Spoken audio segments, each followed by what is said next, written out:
Hey, it's Juan. Welcome to the January issue of your VMSAC. Now, I'm here with a special guest on hallowed ground, where we're walking at the Vietnam War Memorial here on the National Mall in DC. January marks the anniversary of the cessation of the war in Vietnam, and we're going to talk about how that ties into so many of our own experiences.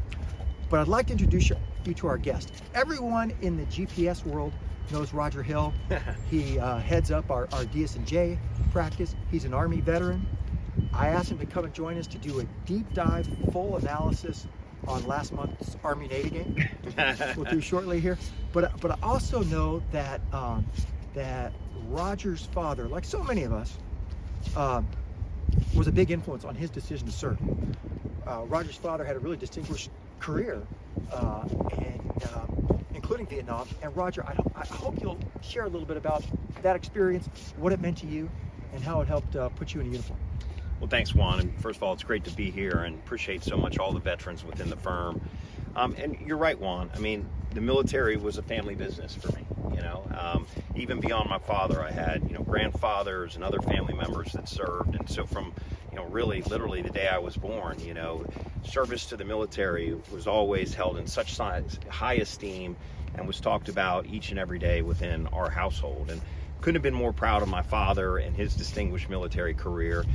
Like you, he liked to be up in the air flying. He was a Cobra pilot, served 2 tours in Vietnam, and I remember, I think I might have mentioned this to you in the past, I remember one day as a kid walking around and my dad said to me, Raj, war's our business, buddy, and business is finally picking up. Wow. So like many Cobra pilots, he was a wild man, and he loved his country, and he would have done anything for his country, of course, including that service as a young man. And, seeing him and seeing, the impact that the military had on him, and quite frankly, by extension, on me and my family, living in Germany, living at Fort Belvoir, living and being born in Newport News, Fort Eustis. I didn't know that. Yeah, so I the military has been a part of my life, as I tell people, since the day I was born.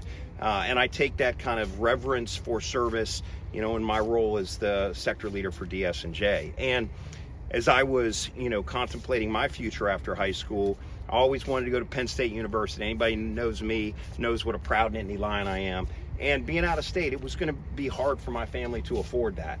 And so obviously my first instinct was, let's get an ROTC scholarship. And so I went to Georgetown University right here, did some shuttle runs, threw a basketball on my knees, and had an interview in front of a panel of colonels, and the next thing I knew, I got a full scholarship, ROTC scholarship to go to Penn State, and was excited knowing that at the end of that, should I perform well, I was going to have the opportunity to serve in active duty, which I did for 5 years as an Army finance officer. And I can tell you, those 5 years really molded me into the leader that I am today.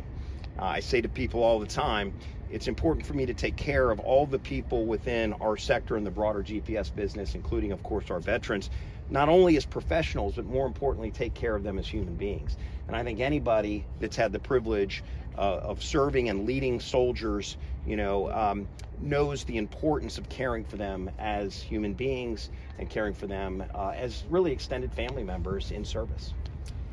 Roger, that Penn State program is known as having one of the premier and largest ROTC programs in the country. I wonder if you feel like this. There's a lot of days that I feel like,